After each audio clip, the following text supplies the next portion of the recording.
লাল কার্পেটের উপরে দাঁড়িয়ে বা লাল কার্পেট সংবর্ধনা নিয়ে তারপর খাল কাটার উদ্বোধন, এরকম একটা ঘটনা ঢাকা সিটি কর্পোরেশন করেছে এবং সেই ঘটনায় সরকারের ৩ জন উপদেষ্টাকে জড়িয়ে যে কাহিনী রচনা করা হয়েছে, এটি এখন সারা বাংলাদেশে রীতিমতো বিতর্কের ঝড় তুলেছে। একজন উপদেষ্টা বা একাধিক উপদেষ্টা তারা এরকম একটা অনুষ্ঠানে গেলেন কেন, বা এরকম একটি আয়োজন দেখে তারপর তারা কেন সেখানে তাদের নিজেদের বুদ্ধি, প্রজ্ঞা, মেধা এগুলো খাটিয়ে যারা সংশ্লিষ্ট কর্মকর্তা তাদেরকে শাসন করার পরিবর্তে উল্টো সেই সকল কর্মকর্তাদের যে নির্বুদ্ধিতা এবং চাটুকারিতা, এটার দ্বারা আহ্লাদে গদগদ হয়ে কেন তারা এই কর্মটি করতে গেলেন, এটি নিয়ে সারা বাংলাদেশে তোলপাড় শুরু হয়েছে। আপনারা সবাই জানেন যে এখন উপদেষ্টা হিসেবে সৈয়দা রিজওয়ানা হাসান, তিনি একজন পরিবেশ কর্মী এবং পরিবেশ আইনজীবী। তিনি দীর্ঘদিন ধরে বাংলাদেশে আলোচিত। তার চমৎকার বর্ণনাশৈলী, কথাবার্তা, তার প্রকৃতি প্রদত্ত রূপ লাবণ্য, স্টাইলিস্ট পোশাক পরিচ্ছদ, শিক্ষা, বংশ, মর্যাদায় সব মিলিয়ে তিনি এক অনন্য নারী। তো এই মানুষটি কর্মজীবনে এসে আরও ভালো করবেন উপদেষ্টার রূপে, এটাই ছিল সকলের আশা। কিন্তু তিনি ক্ষমতা আসার পর এমন কতগুলো অপ্রিয় এবং অজনপ্রিয় সিদ্ধান্ত নিয়েছেন যা কিনা আলটিমেটলি তাকে এবং তার সরকারকে বিব্রতকর অবস্থায় ফেলে দিয়েছে। বিশেষ করে পলিথিনের ব্যবহার, যেটা তিনি বাস্তবায়ন করতে পারছেন না, কিন্তু বড় বড় কথা বলছেন।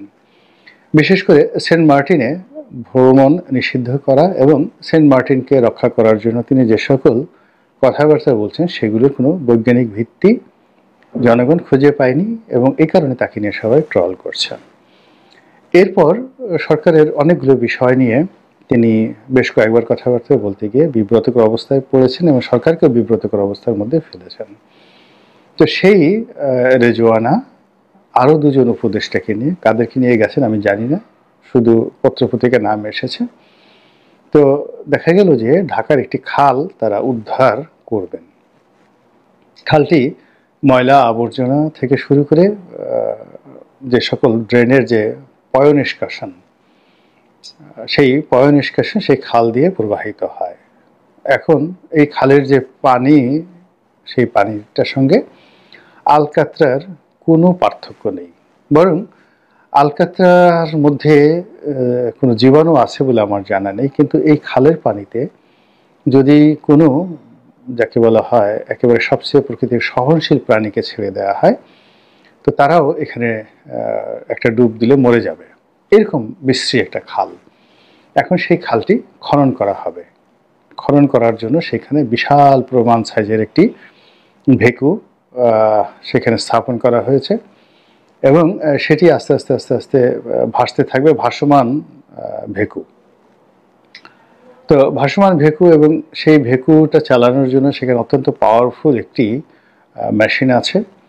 সেই মেশিন যখন চালু হয়, পুরো যে ভাসমান জেটিটি এটি থরথর থরথর করে কাঁপতে থাকে এবং ওই কম্পন এতটা যেন তেন কম্পন নয়, সেই কম্পন হতে থাকে, তার সঙ্গে সঙ্গে আবার এক সাইড ডুবতে থাকে, এক সাইডে বাড়তে থাকে। অর্থাৎ ওই ভেকুর যে সামনের অংশটি, যেটি খালের তলদেশ থেকে ময়লা এবং আবর্জনা উঠিয়ে অন্য প্রান্তে নেবে, এই যে ঘুরতে গিয়ে দেখা যাচ্ছে যে একটা সাইড একবার ঢলে পড়ে, অন্য সাইড আবার উঠে যায়। এটি অত্যন্ত ডেঞ্জারাস। এবং আমরা যে দৃশ্য দেখেছি টেলিভিশন বা ভিডিও ফুটেজে, সেটি হলো এরকম একটা ভেকুর যে জেটি, সেই জেটির নিচতলাতে লাল কার্পেট, অর্থাৎ সেটা যে জেটিতে থামানো ছিল সেখান থেকে ওই লাল কার্পেটের উপর পাড়া দিয়ে যেন ওই ভাসমান জেটিতে উঠতে পারে, আর ওটার দোতলায় উঠে তারা সেই দৃশ্য দেখবেন।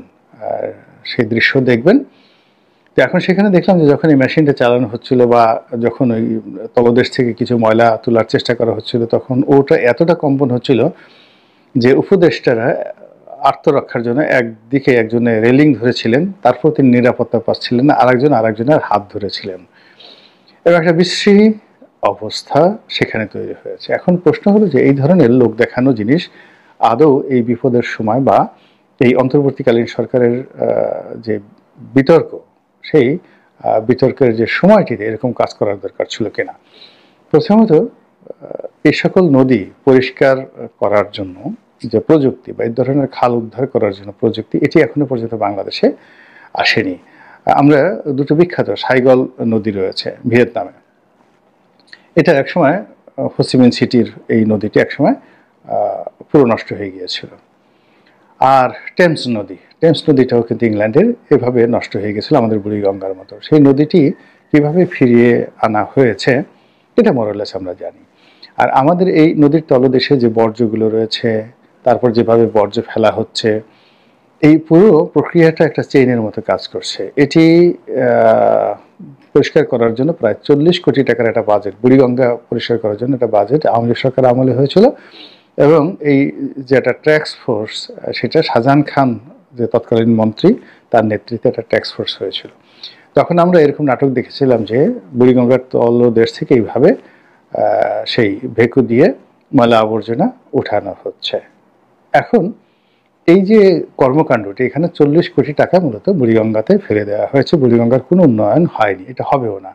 এর কারণ হলো আপনি চিন্তা করুন যে বুড়িগঙ্গাতে যে সকল নৌযান রয়েছে, সেখানে যে টয়লেটগুলো তারা সারে, ময়লা আবর্জনা সারে, পলিথিন ফেলে, যা কিছু ফেলে, এই বর্জ্য ফেলার যে সংস্কৃতি, এটি বন্ধ করা যায়নি। অথচ এমনকি সাগর মহাসাগরে যে আধুনিক যন্ত্রযানগুলো চলে, সেখানে আপনি পায়খানা করেন, পেশাব করেন, সেইগুলো একটা নির্দিষ্ট জায়গাতে,